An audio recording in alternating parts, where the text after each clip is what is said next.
দেখো, যে রিপোর্ট জমা পড়েছে তাতে স্পষ্টভাবে উল্লেখ করে দেওয়া হয়েছে যে এই আরএল স্যালাইন তার যে ভূমিকা, সেই ভূমিকাকে উড়িয়ে দেওয়া যায় না। অর্থাৎ তদন্ত কমিটি তারা নিশ্চিত করে বলতে পারছেন না যে এই আরএল স্যালাইন ব্যবহারের ফলে রোগীদের শারীরিক অবস্থার অবনতি হয়নি, বরং তারা সংশয় প্রকাশ করেছেন এই আরএল স্যালাইনের ভূমিকা নিয়ে।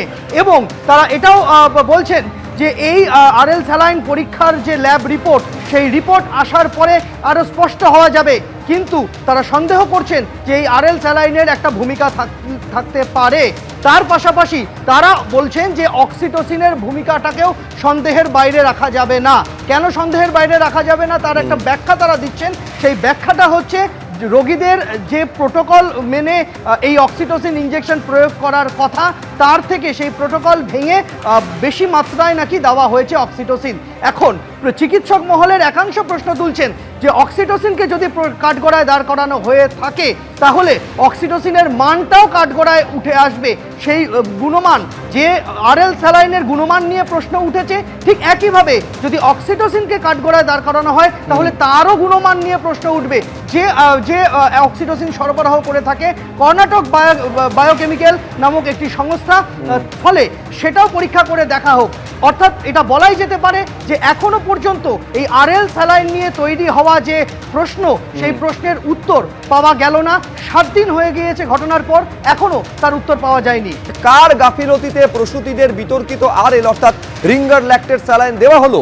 এমএসভিপি থেকে শুরু করে পিজিটি, আরএমও সহ একাধিক চিকিৎসককে জিজ্ঞাসাবাদ করা হচ্ছে। সিআইডির যে প্রতিনিধি দল তারা আজকে মেদিনীপুর মেডিকেল কলেজে পৌঁছে গিয়েছেন। অন্যদিকে তদন্ত কমিটির প্রাথমিক রিপোর্টও সামনে এসেছে।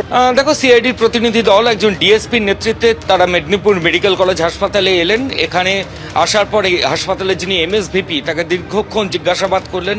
শুধু তাই নয়, এই হাসপাতালের 2জন পিজিটি যারা ওই দিন রাতে কর্তব্যরত ছিল তাদের সাথে কথা বললেন।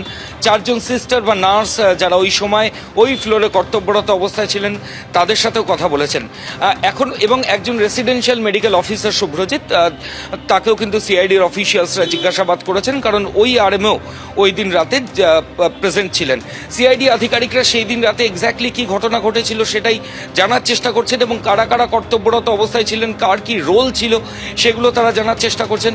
গতকালই রাজ্য সরকারের তরফ থেকে সিআইডি এনকোয়ারির নির্দেশ দেওয়া হয়, এবং সেই নির্দেশে পরিষ্কারভাবে বলা হয় যে সিআইডি একটা এনকোয়ারি করবে, এবং সেই এনকোয়ারি রিপোর্ট রাজ্যের মুখ্য সচিবের কাছে তারা একটা নির্দিষ্ট সময়ের পর জমা দেবে। কিন্তু সবথেকে বড় প্রশ্ন যেটা শুভ্রজিৎ, যে গত 10ই ডিসেম্বর রাজ্যের যে ড্রাগ কন্ট্রোলার তাদের তরফ থেকে এই যে পশ্চিমবঙ্গ ফার্মাসিউটিক্যালসের সমস্ত প্রোডাক্ট সেগুলো স্টপ প্রোডাকশনের নির্দেশ দেওয়া হয়।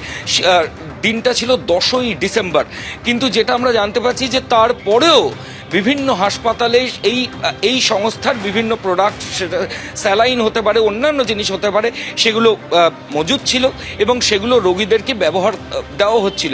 এখন সিআইডি তদন্ত থেকে এটা উঠে আসবে যে গত 10ই ডিসেম্বর যেখানে স্টপ প্রোডাকশনের নির্দেশ দেওয়া হয়েছে সংস্থার সমস্ত রকমের প্রোডাক্টের ওপর, সেই প্রোডাক্ট কি করে রোগীর ওপর ইউজ করা হচ্ছে।